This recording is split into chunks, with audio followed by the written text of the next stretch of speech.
আসসালামু আলাইকুম। আজ রমজান মাসের শেষ জুমাতুল বিদা। নামাজ পড়ে আসলাম, রোজা আছি। হঠাৎ করে একটা ভিডিও চোখে পড়ল। ভাবলাম কিছু কথা বলা দরকার, মানুষকে ছোট্ট করে একটা হলেও সত্য কথা জানানো দরকার।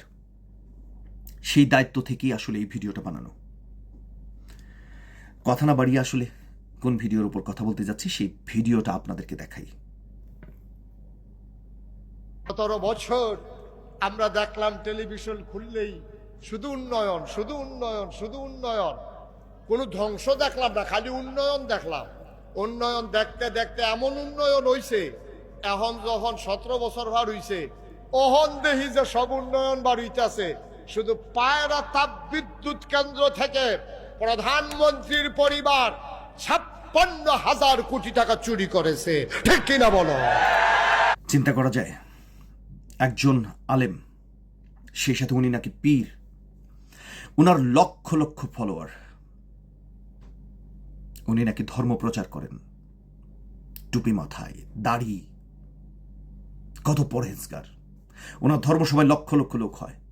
এই লক্ষ জনতার সামনে উনি কত বড় জলজন্ত মিথ্যে বলছেন, কত বড় মিথ্যাচার করছেন, ন্যূনতম লজ্জাবোধ হচ্ছে না। উনি নাকি প্রচার করেন ধর্ম। তারা ঠিকা নিয়েছে, লাইসেন্স নিয়ে নিয়েছে, তারা ধর্ম প্রচারক, তারা আলেম, তারা মুফতি, তারা পীর, তাদের কথা শুনতে হবে। অথচ তারা মিথ্যাবাদী, তারা মিথ্যুক, তারা চিদ্দাফ, লায়ার। ধর্মের কি হবে আসলে? একে তো মিথ্যে বলছেন ন্যূনতম লজ্জাবোধ ছাড়া, সেই সাথে উনার অনুসারীদেরকে সাক্ষী বানাচ্ছেন। ঠিক কিনা বলুন? সবাই বলছে ঠিক। এটার বিচার কি হবে? দুনিয়ার আদালতে এটার কোনো বিচার নাই, তবে আখিরাতের আদালতে একটা বিচার আছে। আল্লাহ সুবহানাহু ওয়া তাআলা এই জন্যই হয়তো বলেছেন যে জাহান্নাম উদ্বোধন করবেন এক শ্রেণীর আলেম দ্বারা। উনি জাহান্নামে সর্বপ্রথম মুশরিক, কাফের, মুরতাদ, নাস্তিক, পাপী, জিনাখুর, ঘুষখুর, মদখুর, সুদখুর, ধর্ষণকারী, মানে তাদের দ্বারা জাহান্নাম উদ্বোধন হবে না। জাহান্নাম উদ্বোধন হবে, জাহান্নামে সর্বপ্রথম যারা লাথি দিয়ে ফেলে দেওয়া হবে তারা হবে এক শ্রেণীর আলেম। কোন শ্রেণীর আলেম?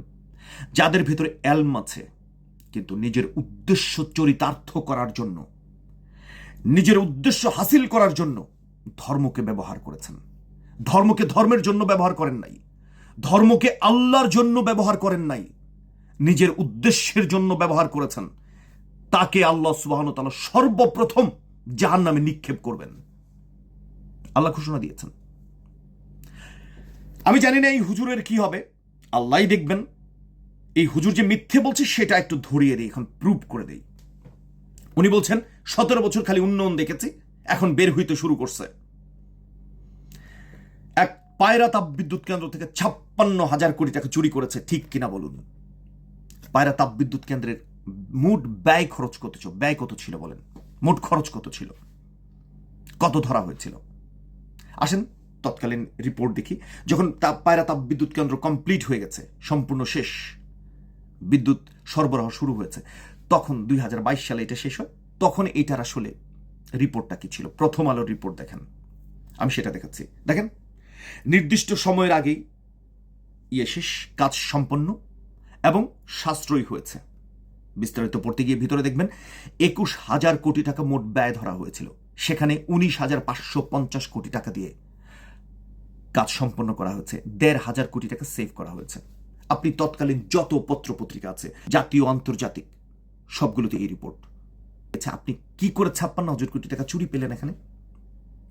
যেখানে মোট ব্যয় 56,000 কোটি টাকা না, তার অর্ধেকও না, সেখানে আপনি 56,000 কোটি টাকা চুরি পেলেন কোথায়? আর এই পায়রা তাপ বিদ্যুৎ কেন্দ্র বানানো হয়েছে চায়নার সহযোগিতায়। তাহলে চায়নার কাছ থেকে কত ঋণ নেওয়া হয়েছে সেটা দেখেন না? আছেই তো, দলিলপত্র তো আছে। দেখেন কত ঋণ নেওয়া হয়েছে, তারপরে বলেন। তো এই যে মিথ্যেগুলো বললো জনগণ, আমি জানি জনগণ কিছুই বলবে না, তার যারা অনুসারী আছে তারা তাকে ওই যে ঠিক ঠিক বলবে, পছন্দ করবেই। মোট কথা হচ্ছে, যারে দেখতে নারী চলন বাঁকা। আওয়ামী লীগকে আপনার পছন্দ না, শেখ হাসিনাকে পছন্দ না, বঙ্গবন্ধুকে পছন্দ না, মুক্তিযুদ্ধ আপনার পছন্দ না, বাংলাদেশ পছন্দ না, ঠিক আছে, তাই বলে কি মিথ্যে বলতে হবে? সাধারণ মানুষ মিথ্যে বললে তাও মেনে নেওয়া যায়। আপনার মতো একজন পীর আউলিয়া কেমনে বলেন, জেন্দাওলি আপনি কেমনে বলেন? শরম তো করা উচিত। আমার মাথায় ধরে না। বাংলাদেশের যতগুলো উন্নয়ন হয়েছে, যত উন্নয়ন হয়েছে, যেখানে হাত দিবেন, যেখানে ছুঁইবেন, সেখানে শেখ হাসিনার অবদান পাবেন। বেমানি করবেন, করেন। বেমানি করলে কার কি যায় আসে? আপনার বেমানি আপনি করবেন, আপনার রক্ত আপনার সাথে বেমানি করবে। দিন শেষে আপনি প্রতারক হবেন, হন। নিজের কাছে হবেন, মানুষের কাছে ধোকা দিবেন, মিথ্যে বলে, ধর্মের কথা বলে দেন মানুষের ধোকা। নিজের কাছে তো ধোকা দিতে পারবেন না, নিজেকে তো নিজে বলতে পারবেন আপনি একটা ধোকাবাজ, আপনার একটা মিথ্যুক।